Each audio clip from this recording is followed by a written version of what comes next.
Es-tu ta meilleure amie ou ta pire ennemie? Pratiques-tu l'auto-sabotage en amour?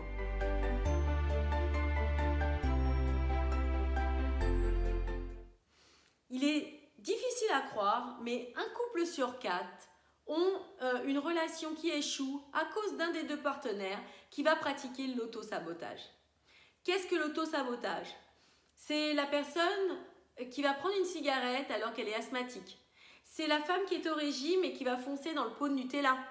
C'est en fait la personne qui va justement savoir les failles dans son couple, mais continuer dans ce sens-là.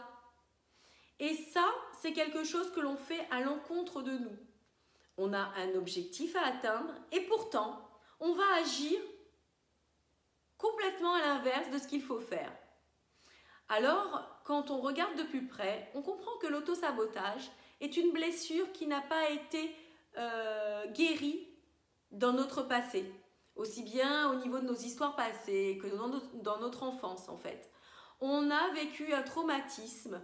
À un moment donné, on était complètement disposé à recevoir de l'amour. On était complètement ouverte et une personne nous a blessés, nous a trahis en quelque sorte.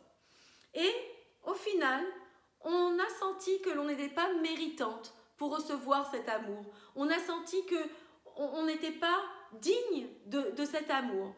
Et au fil du temps, on a agi pour conforter cette idée. Parce que l'être humain est fait comme ça, c'est-à-dire qu'une fois qu'il a une pensée, une idée ancrée en tête, il ne va pas aller à l'encontre de ce qu'il s'est dit, même si ça lui nuit.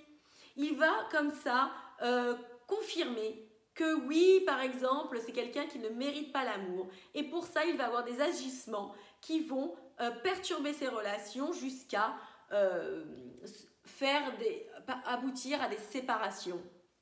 Donc, deux clés qui vont vous permettre justement d'éradiquer cette situation et ne plus vous auto-saboter en amour. Déjà, dans un premier temps, on est d'accord que ce sont nos pensées qui nous rapportent tout ça. Ce sont nos pensées qui ont été ancrées depuis longtemps et ce sont aussi notre cheminement de vie qui le confirme.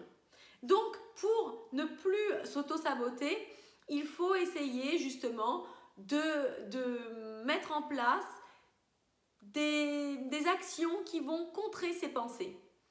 Donc, une fois que vous avez une pensée qui vient vous assaillir, une pensée qui va justement vous dire que vous êtes une nulle, que vous ne méritez pas l'amour, que vous n'êtes pas compétente, des choses rabaissantes, eh bien, il faut dire stop.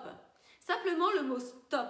Parce qu'une fois qu'on a conscientisé la chose, une fois qu'on a pris conscience que ce sont nos pensées qui nous mènent à ce sabotage, eh bien, on est maître d'agir sur ça.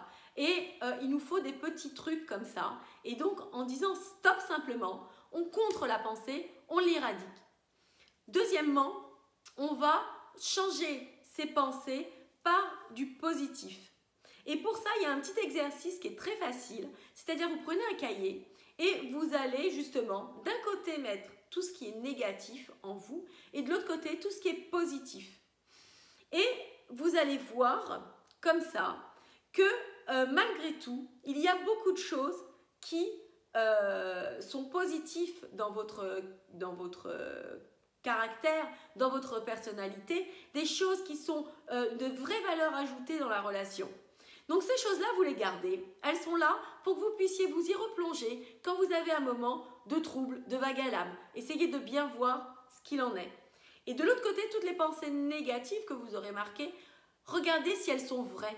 Regardez si elles ne sont pas justement issues de votre imagination, issues de justement cette négativité que vous avez contre vous. Donc, en plus de ça, vous allez comme ça vous permettre de vous reprogrammer au niveau de vos pensées. Il y a un célèbre philosophe, c'est le docteur Coué, qui était pharmacien, qui lui s'est dit, et beaucoup de personnes le connaissent, s'est dit comme ça qu'on pouvait reprogrammer notre esprit.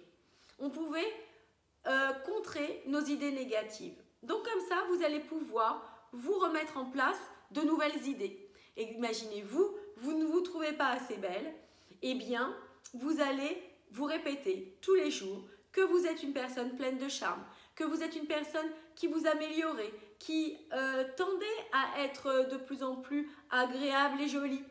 Ça va vous permettre justement de faire grandir votre confiance en vous. Alors la confiance en nous, c'est bien l'origine de cet auto-sabotage. Mais on ne peut pas la prendre d'emblée comme ça. C'est un cheminement beaucoup plus complexe pour l'éradiquer. Alors, on va justement simplement s'appuyer sur des petites choses, comme je vous l'ai dit, l'histoire du cahier et l'histoire des paroles positives à se répéter continuellement. Alors, on suggère de le faire le matin au réveil ou le soir au coucher. Pourquoi? Parce que notre esprit est beaucoup plus ouvert.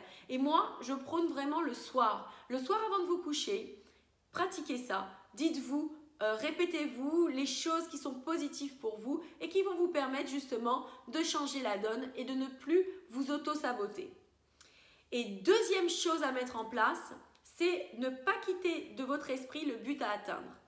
C'est-à-dire que vous avez envie de trouver l'âme sœur, ou vous avez envie d'avoir une relation harmonieuse, paisible, positive.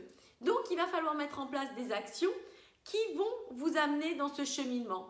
Il n'est pas question, par exemple, vous êtes en colère après vous, vous ne vous aimez pas, vous vous rejetez, et de ramener cette colère le soir dans le couple. Non, il va falloir conscientiser ça, vous dire oui effectivement je suis en colère, je ne m'aime pas ou j'ai beaucoup de colère en moi, eh bien je ne le rentre pas dans mon foyer et je mets ça de côté, je vais essayer de l'éradiquer en faisant de la méditation ou en faisant du sport, mais quand je rentre chez moi, eh bien je me concentre pour donner de l'harmonie dans mon couple, pour justement être heureuse et positive ou échanger de manière constructive. Il n'est pas question de rentrer de la zizanie. Parce que ça va nous éloigner de notre but, ça va nous éloigner de l'harmonie que l'on cherche à mettre en place dans son couple. Voilà. Pour moi, donc c'est deux choses essentielles, c'est deux choses à mettre en place pour justement arriver à éradiquer cet auto-sabotage. Je vais répéter. Donc déjà, dans un premier temps, arrêtez ces pensées négatives que vous transportez depuis longtemps. Dites-vous stop dès qu'elles surgissent. Changez-les pour des pensées positives que vous allez vous répéter continuellement afin d'instaurer une nouvelle chimie en vous, un nouveau mode de fonctionnement. Et deuxième point, ne vous focalisez sur le but que vous voulez atteindre. Si c'est justement de trouver le compagnon idéal, il va falloir mettre des actions en place et ces actions, il va falloir les mener jusqu'au bout sans vous laisser perturber par des choses qui vont vous éloigner et qui vont vous empêcher d'atteindre votre but. Voilà, j'espère que cette vidéo vous a plu. Je vous remercie d'avoir regardé jusqu'au bout. Je vous dis à bientôt pour une prochaine vidéo. Abonnez-vous à la chaîne si vous voulez recevoir d'autres conseils. Ciao!